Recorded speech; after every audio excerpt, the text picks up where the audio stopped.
Bonsoir. Et je suis venu vous parler du travail de Myriam Haddad. Alors Myriam Haddad, c'est un travail que j'ai connu tardivement, je l'ai connu en 2018. C'est comme nous tous, voilà, comme les professionnels, on fait le tour des galeries, on fait le tour des lieux d'art. Et là, en 2018, je vais dans cette galerie chez Olivier Antoine, et, c'est la galerie Art Concept, et je vois un truc qui m'intrigue. Je me dis, qu'est-ce que c'est que ces surfaces colorées, chatoyantes, en même temps avec une épaisseur, une puissance, mais je ne savais pas ce que c'était. Je dis à Olivier Antoine, bah, je ferais bien quelque chose là-dessus, j'écrirais bien, je proposerais bien. Et puis bon, vous savez ce que c'est. On passe à un autre artiste, je ne l'avais jamais vu, je n'ai pas retenu. Et donc j'étais bien content là, quand il y a quelques mois, il m'a appelé pour me proposer d'intervenir, parce qu'il se souvenait de mes paroles. Et du coup, je me suis dit, oui, je m'intéresse à Myriam Haddad, mais parce que aussi, il m'avait retenu parce que je m'intéresse beaucoup à la peinture. Une série d'autres artistes, on va dire ça, une série d'autres artistes qui font de l'installation, de la vidéo, de la photo, enfin, tout ce que vous voulez. Mais il y a dans la peinture quelque chose qui m'intrigue, un truc, c'est ce que j'appelle des images patientes. Vous voyez, aujourd'hui, il y a beaucoup d'images qu'on appelle, qui sont impatientes. Hein, donc voilà, vous avez votre smartphone, vous avez pu consulter, je reviendrai là-dessus, mais c'est quelque chose qui est dans, vous savez, on appelle ça l'hypermarché du visible. Hein. C'est un type qui a développé cette notion, et voilà, lui il appelait ça le supermarché, mais maintenant on a dépassé le truc, on est dans l'hypermarché. Et l'hypermarché, c'est quoi? C'est la masse sur les réseaux sociaux d'images qui viennent d'Instagram. Si vous discutez avec des gens, ils ont vu 700 dans la journée, enfin c'est un délire total. Et du coup, j'ai rien contre ces images, simplement, il y a des images qui sont des images patientes et des images impatientes, et les images patientes, celles qui prennent le temps d'être composées déjà. Hein, ça peut être entre quelques minutes et quelques années, parce que je connais des artistes peintres qui sont des fous furieux du genre il faut faire un contrat comme quoi ils ne doivent pas retoucher la peinture parce que aussitôt qu'ils la voient, ils la prennent pour un organisme vivant et donc ils veulent la retoucher. Et donc il y a tout un tas comme ça de confrontation entre l'image patiente et impatiente qui m'intéressait chez Myriam Haddad. Alors je me suis dit voilà, il faut que je creuse le sujet. Là c'était l'occasion. Et là, avec une jeune artiste qui est quand même, bon, elle est née en 91, donc je crois que c'est la plus jeune sur les trois artistes proposés. C'est une artiste, évidemment, dont on ne peut pas nier tout de suite l'histoire. Hein, c'est une artiste qui arrive en 2011 à Paris, au moment où la guerre en Syrie a éclaté, au moment où la rébellion s'est mise en place. Et puis, vous savez ce que ça va donner, hein, c'est 500 000 morts, c'est l'État islamique qui va prendre une grande partie du pays, ça va être un quart du pays qui va être en exil, et donc elle va devoir fuir. Et après avoir passé 3 années aux Beaux-Arts de Damas, où elle est née, où elle a étudié des choses qui sont des choses très traditionnelles. Hein, vous savez ce que l'on peut étudier dans ces pays, c'est-à-dire la calligraphie, le portrait, la nature morte. Elle avait quand même une connaissance de Paris parce qu'elle était venue 2 fois l'été étudier aux Beaux-Arts de Paris. Parce que vous savez, il y a toute une série d'organisations comme ça qui permettent, si vous voulez prendre des cours du soir ou des cours d'été. Et là, elle avait rencontré le nu. Donc quelque chose que, évidemment, on ne rencontre pas. Et donc après ces 3 années de Beaux-Arts de Paris, de Damas, où elle a appris des méthodes très traditionnelles, elle va concourir à Paris. Et là, elle va être prise, mais on la rétrograde en 2e année, parce qu'elle, évidemment, elle a du savoir-faire, déjà celui que vous avez pu voir dans vos bureaux, mais ce savoir-faire, il est encore trop académique. Voilà, je crois qu'il faut qualifier comme cela. Et donc, du coup, elle va aller dans nos ateliers, elle va aller chez Philippe Cognier. Je ne sais pas si vous le connaissez, vous l'avez déjà rencontré. Philippe Cognier va être son maître d'atelier pendant 2 ans. Donc Philippe Cognier, c'est un artiste qui a une matière assez épaisse, ensuite il passe avec une surface chaude, et du coup ça fait quelque chose qui me semble caustique comme ça. Et puis après ces 2 années, donc elle va retenir des masses, certainement, chez Philippe Cognier, et puis ensuite elle va vouloir changer d'atelier, et là elle va aller chez Tim Ettel. Et Tim Ettel, c'est un peintre allemand qui est surtout sur des nuances de gris, hein, qui travaille, c'est pas évident chez Myriam Haddad. Et donc, vous devriez regarder en même temps. Ce sont des personnages. Excuse-moi, mais c'était des images, vous voyez, c'est Tim Ettel, Philippe Cognier ou Tim Ettel. Tim Ettel, et du coup, elle va chez Tim Ettel. Chez Tim Ettel, elle retient un certain nombre d'éléments, mais au bout de 4 ans, elle présente son diplôme, et là, tout de suite, ça va faire boum. C'est-à-dire que les gens vont s'apercevoir qu'il y a quelque chose dans cette peinture, alors qu'on est plutôt dans beaucoup d'artistes sont aujourd'hui dans une peinture un peu fantomatique, surtout dans l'atelier, ils sont là avec l'image qu'ils ont pris, excusez-moi, sur Instagram, et là ils sont là à fond en essayant de reproduire l'image, et pourquoi pas, hein. Il faut la comprendre l'image, ça passe par ses gestes. Mais elle s'en éloigne, elle décide d'inventer un monde. Et ce monde va tout de suite avoir une audience. Et bon, voilà, elle va rentrer chez Olivier Antoine. Et pour revenir à sa peinture, alors là... Tu devrais leur dire, pardon, mais tu devrais leur dire un peu qui est Olivier Antoine. Parce que... Olivier Antoine est un galeriste qui a une galerie depuis maintenant une trentaine d'années. C'est un galeriste qui était à Saint-Paul-de-Vence, où il a commencé à exposer des artistes dans les hôtels, avant de s'installer, d'avoir une galerie à Nice, puis de monter à Paris. Et là, avec un certain nombre d'artistes qui étaient structurés autour de beaucoup d'artistes qu'il avait eu à la Villa Arson, parce que la Villa Arson, c'est un beau lieu, si vous avez l'occasion d'y aller, d'abord, parce qu'on a une très belle vue, le bâtiment a une sorte d'architecture brute, comme ça, c'est étonnant. Mais, et du coup, lui, il a eu envie de montrer pas mal de peintres. Hein. Il a plusieurs peintres dans sa galerie. Bon, à l'époque, hein, maintenant certains font partie, il a Philippe Blanc, etc. Et puis il a aussi une autre approche. Maintenant, il a beaucoup diversifié. Il a toute une série de gens qui pratiquent le médium. Il y a assez peu de vidéos chez lui, c'est surtout du volume. Voilà. Et donc, vous pourrez en citer beaucoup, mais après je vais faire des digressions, et déjà j'en fais beaucoup. Donc ça va être compliqué pour me suivre. Et donc du coup, la première chose que je vais retenir de la peinture de Myriam Haddad, c'est ce que j'appellerais, ce que je reprendrais de Cézanne, c'est-à-dire une peinture couillarde.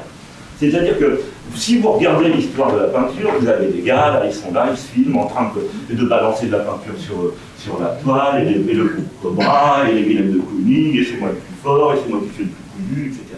Et donc, ça, c'est vraiment une approche qu'ont les hommes. Et je pense qu'aujourd'hui, les femmes, parce qu'il faut la voir, Myriam Haddad, elle fait 1m65, hein, donc du jour, elle est là, et elle fait en geste ce que les hommes sont capables de faire. Déjà, pour moi, c'est une première approche. Et si vous regardez dans l'histoire des femmes, et que vous reprenez le bouquin qu'a fait Lebovici, qui fait une très belle somme sur l'histoire des artistes femmes, vous allez rencontrer très peu de femmes qui ont ce type de geste. Il y en a, on pourra en citer, mais ça c'est relativement rare. Et donc ça c'est la première chose que je retiens du boulot, c'est quand même ça. Hein, donc c'est une peinture qui pourrait être une peinture virile, mais qui cette fois est faite par une femme qui a vraiment pas la silhouette pour le faire. Alors après, quand on regarde, on se dit, qu'est-ce que c'est que ce truc, hein, parce que c'est ça aussi, c'est une série de couches dans des couleurs impossibles. Alors je les ai notées, je pourrais vous les donner, parce que, bon, moi je suis pas un gars, donc on voit des œuvres qui recherchent et jouissent avec volupté de la cohabitation que j'ai écrit, parce que c'est ça, de l'orange indien, des couleurs qui sont riches en pigments, des matières épaisses, du vert absinthe, du vermillon, des ocres, du violet profond. Il y a tout ça chez elle. Et tout ça est mêlé, et puis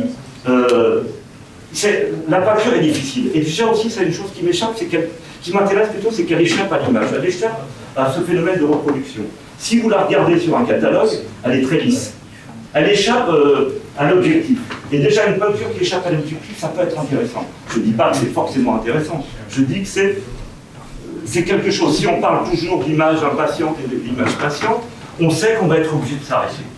On sait que là, on sait bien qu'on est dans des sociétés hyper technologiques qui ne parlent que d'efficacité, mais là, il faut s'arrêter, ça ne marchera pas.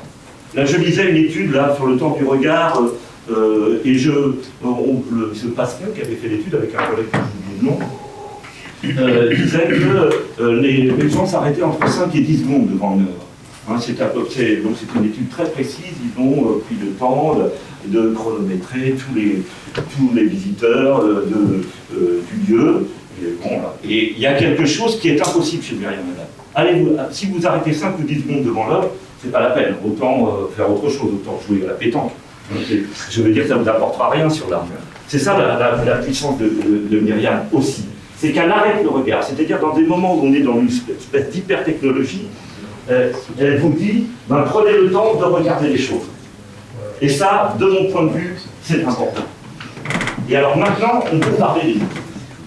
Alors là, les motifs, là, la série que vous avez vue, c'est quoi ce truc? Aussi, encore une fois, il y a des épouvantails.